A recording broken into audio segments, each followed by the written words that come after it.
Let me begin with my experience. I lived with my sister and her husband since I was a teenager.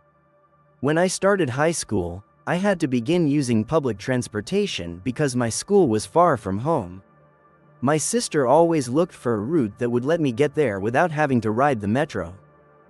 For some reason, she hated the metro more than any other form of transportation. She had gone through so many terrible experiences: harassment, groping, people doing awful things right in front of her. She didn't want me to go through any of that.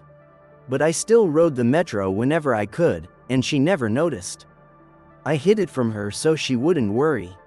Eventually, she found out, after I told her about the terrifying situation I experienced one night on the way home on Line 7.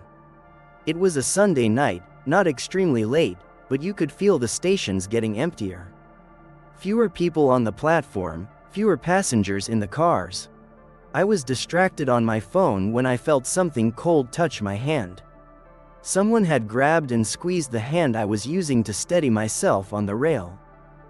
My first reaction was anger and discomfort, then confusion. Whoever touched me was a woman, around 60 years old. She looked at me with a smile, but didn't say a word. She was dressed exactly like those women who try to read your palm on the street. I smiled back, but I was very nervous. I walked a few steps toward the center of the car to get away from her. I could feel her moving behind me, closing the distance. So I hurried, and the next time the doors opened, several more people boarded, giving me more space between us.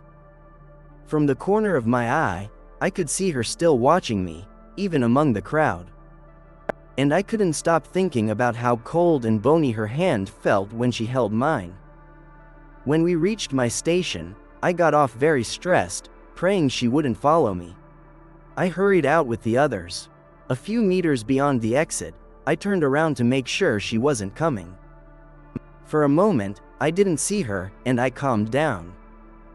But a second later, I saw her walking very fast, almost running, toward where I was.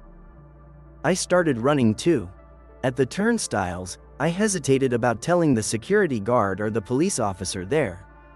But I quickly dismissed the idea. What was I supposed to say? That I was scared of an old woman who smiled at me? So I ran the 2.5 blocks back to my house as quickly as I could.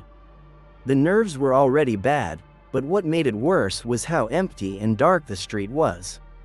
It felt like the streetlights had decided to shine less than usual, like the whole neighborhood had chosen to stay inside. There wasn't a single person outside, just me, and the feeling that woman was still behind me, close enough that I could almost sense her. I ran far enough to put distance between us, then turned into my street. I rushed inside quietly, hoping she wouldn't notice which way I went in. My sister was alone because my brother-in-law hadn't arrived yet. When she saw me, she immediately asked what was wrong, startled. I told her someone was following me. We both looked out quietly through a small gap in the curtain. When I told my sister the person was an older woman, she almost started laughing. But then the woman appeared on the sidewalk, right outside, looking around, like she was trying to find me. My sister let out a gasp of fear.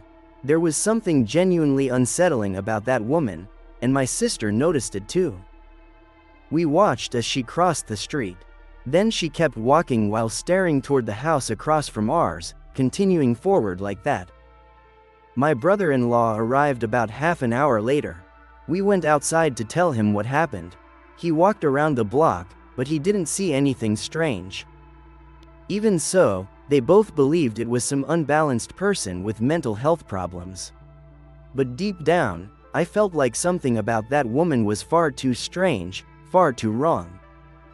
After that night, I never took the metro alone again.